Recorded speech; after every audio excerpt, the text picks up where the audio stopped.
Swastiastu. Halo semuanya, perkenalkan nama saya Nurul Putri Sukyarti Wijianti dengan NIM 251306104. Saya dari jurusan Ilmu Komunikasi Hindu di Universitas Hindu Negeri I Gusti Bagus Guru Denpasar. Nah, di sini saya akan menyampaikan learning journal pada mata kuliah komunikasi antar pribadi selama semester ini. Yang dimana saya akan membahas tentang materi, manfaat, dan juga pengalaman yang sudah saya lakukan selama saya mempelajari komunikasi antar pribadi. Nah, di sini saya akan membahas apa itu pengantar komunikasi antar pribadi. Nah, komunikasi antar pribadi itu merupakan sebuah proses penyampaian komunikasi yang dilakukan oleh dua orang atau lebih secara langsung atau bersifat personal.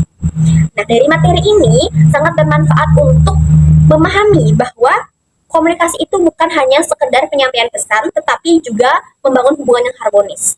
Nah, dari sini saya belajar bahwa kualitas hubungan itu bisa ditentukan oleh bagaimana cara kita untuk berkomunikasi.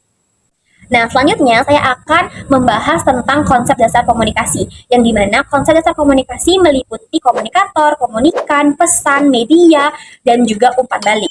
Yang dimana manfaatnya saya jadi paham bahwa komunikasi itu merupakan proses dua arah, bukan satu arah. Dan kalau pengalaman yang sering terjadi itu kesalahpahaman yang terjadi dikarenakan kurangnya umpan balik.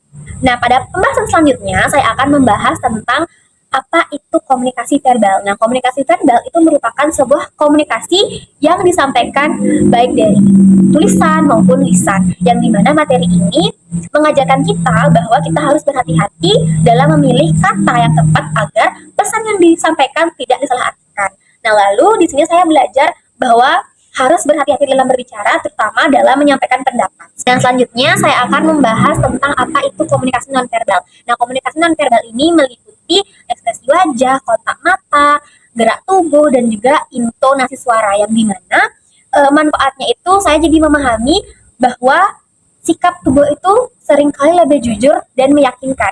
Nah, maka dari itu saya belajar untuk mengontrol agar pesan yang saya sampaikan lebih meyakinkan dan dipercaya oleh lawan bicara.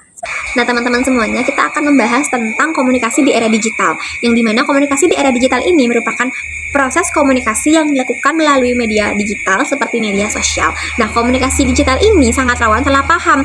Nah, di sini saya belajar pentingnya etika berkomunikasi secara online. Nah, selanjutnya kita akan membahas apa itu mendengar aktif. Nah, mendengar aktif itu merupakan sebuah arti yang dimana kita harus mendengarkan sepenuh hati tanpa menyela, yang dimana manfaatnya itu lawan bicara akan merasa dihargai dan dipahami. Nah, lalu saya belajar bahwa mendengarkan itu merupakan sesuatu hal yang penting dalam komunikasi, bukan hal yang pasif. Nah, selanjutnya kita akan memaparkan materi dari komunikasi dalam menghadapi perbedaan. Nah, materi ini mengajarkan cara berkomunikasi saat menghadapi perbedaan pendapat, nilai, dan juga pandangan. Nah, manfaatnya saya belajar menghargai perbedaan tanpa harus memaksakan pendapat saya. Nah, ini sangat berguna dalam kehidupan sosial dan juga akademik. Nah, sekarang kita akan membahas apa itu komunikasi dalam hubungan personal.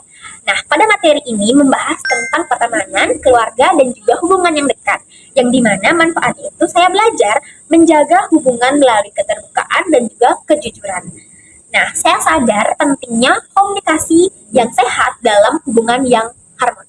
Selanjutnya saya akan membahas tentang apa itu komunikasi empatik. Komunikasi empatik itu merupakan sebuah kemampuan untuk memahami perasaan orang lain. Nah, dari materi ini sangat bermanfaat dalam kita membangun hubungan yang harmonis.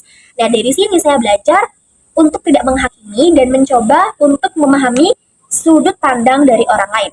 Oke, selanjutnya kita akan membahas hambatan komunikasi. Nah, hambatan komunikasi ini bisa berupa perbedaan persepsi, pendapat, budaya, dan juga bahasa. Yang dimana pada materi ini membantu saya untuk mengetahui apa aja sih penyebab dari konflik komunikasi itu.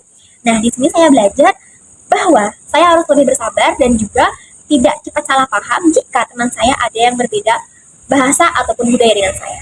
Lalu, selanjutnya kita akan membahas tentang krisis komunikasi. Nah, krisis komunikasi ini terjadi saat pesan tidak tersampaikan dengan baik dan bisa menimbulkan konflik.